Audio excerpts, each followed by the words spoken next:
the contingency plans. That's what got me. Yeah, The yeah, yeah. contingency plans, like if Oh my if God. plan A Yeah. fail, we go to plan B. Yeah, If plan plan B. B fails, Plan B, we we go go to to C. C. We got D. He had it all the way down. He had every letter in the alphabet. You ready? Okay. Yeah, yeah, it's mine.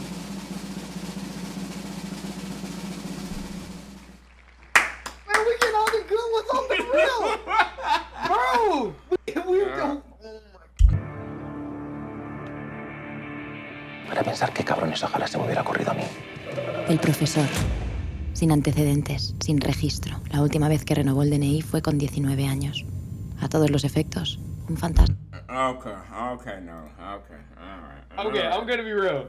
If you haven't even watched this series or wanted to understand this series, oh God, he's an S tier. Like, there's no reason to even argue with this discussion. There's no point of even having a battle for him. So fundamentally, if he wasn't in the show whatsoever, the whole show would not have made it.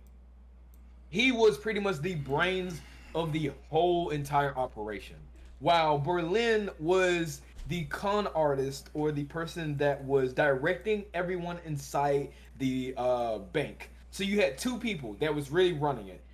The professor, the outside crewman person, and the inside was Berlin at the time. So with Professor, this man was so intellectual, was so smart. It just blows away how he was able to do and understand the cops, the lady. I can't say her name because we're not have gotten there yet. But the person you can say you can say her name. You can say her name. Raquel. Yeah, Raquel. Yeah. Raquel. So Raquel. He was so smart against Raquel. He did so much research. He fundamentally. It was like playing chess. Like, think about him playing chess on the board, right? The whole entire season he played chess. He's playing chess against the police. The whole entire all the seasons he played it. And if you think this is 5-head chess, no, this man is like on like 8-head, just a totally different ball game of chess that he is playing. Okay, and he was one of those geniuses that was born a genius. You know how one of the what was that? I can't think of that anime that we had watched one time where the boy was inside his mom's stomach, but he remembered everything even from inside her stomach. You remember how them kids was getting ate alive by the monsters and they were trying to escape them orphanage? What was that anime called? Yeah, what you to do with the black? Okay. So the kids was escaping the orphanage. There was monsters outside. No, what you're talking about. You're talking about. He was that guy. The Neverland. He was that guy. He was that guy. Yeah, he was the kid that could remember what was happening in his mom's stomach. He was that guy. Yeah. He was that guy. And so he was able to fundamentally read people to the point where, like, the one problem with him is he thought logically. He did not believe in like feelings and affection, none of that. I think if you are gonna watch this series, the only way you can give him like negative points or put him lower is the moment where he's starting to have feelings for people. But hold on, wait. Let me tell you this. I actually split him into two people. I split him into the professor, and I split him into the real his real true name, Sergio. So just strictly talk about the professor. Okay. Talk about Sergio. We talking about the professor.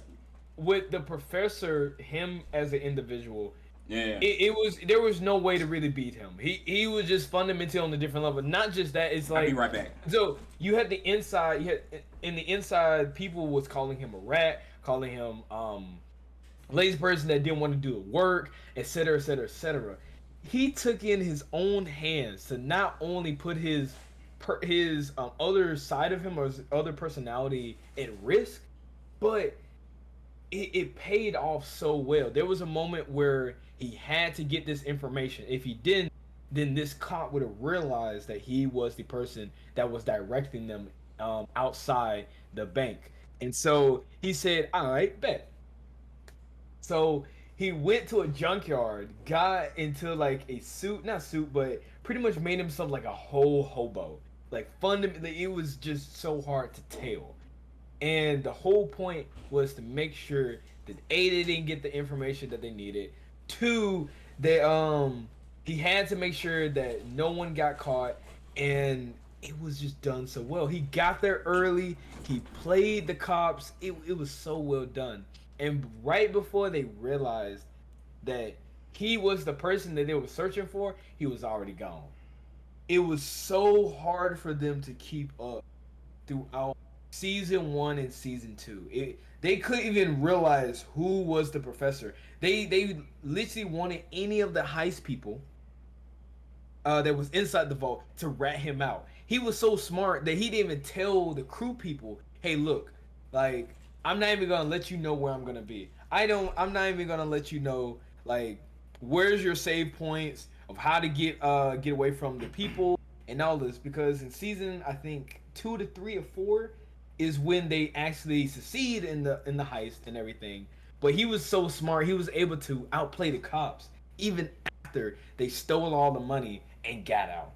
It was done so well that I was like, dang, how in the world do you just get this character? How do you think this far? And listen, and hold on. I want to say this too before you go on. I will say this. I agree with the God tier, but let's not forget how he was actually narrating step by step the contingency plans. That's what got me. The contingency plans, like if plan A fail, we go to plan B. If plan B fails, we go to C.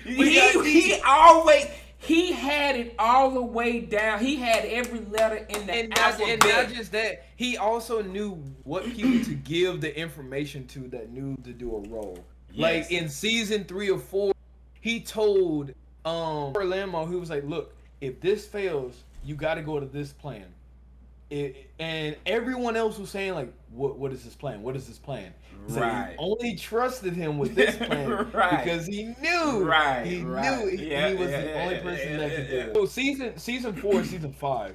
So they brought in a new chick that was basically Raquel as the cop lady. Right, and that was Lisbon. Yeah, okay, and even then, he was still outplaying her so well. Not just that, like he knew for a fact like what he needed to do, and even things that he knew as a professor that he didn't want to do that would jeopardize like him being found out. He still did it for the team to get the end goal results. He even took things in his own hands, even though he knew for a fact that he didn't have to do it. But he did it because he got tired of his crewmates telling him, "You're a rat. You don't do nothing." He said, I forgot about that. Facts, but that's facts. That's facts. So he popped off. Like if you watch the show, you're gonna like be seeing him. You're gonna be just saying like, how in the world is he playing this? He understood laws like the back of his hand. Like it was crazy. Listen, before we get off him, let's just be honest too about the way he was teaching them. He was teaching them in a classroom setting. He was actually the professor. It's not just a name. He's actually teaching him. Man, shout out to the director. Who's the director of this? Let me try to figure out who directed this. I need to know his name. Shoot. It's created by Alex Pina. It was created by who? Alex. Shout out to Alex. Pina. Forget his last name. Shout out to Alex. Alex, you did that. You dropped the ball on Berlin. I'm not gonna lie. Like the first season, you was garbage for that one. But you know everything else. Shout out to Alex. Shout out to him. If I had a social media, I'd put it up here. Shout out to Alex, man. Seriously.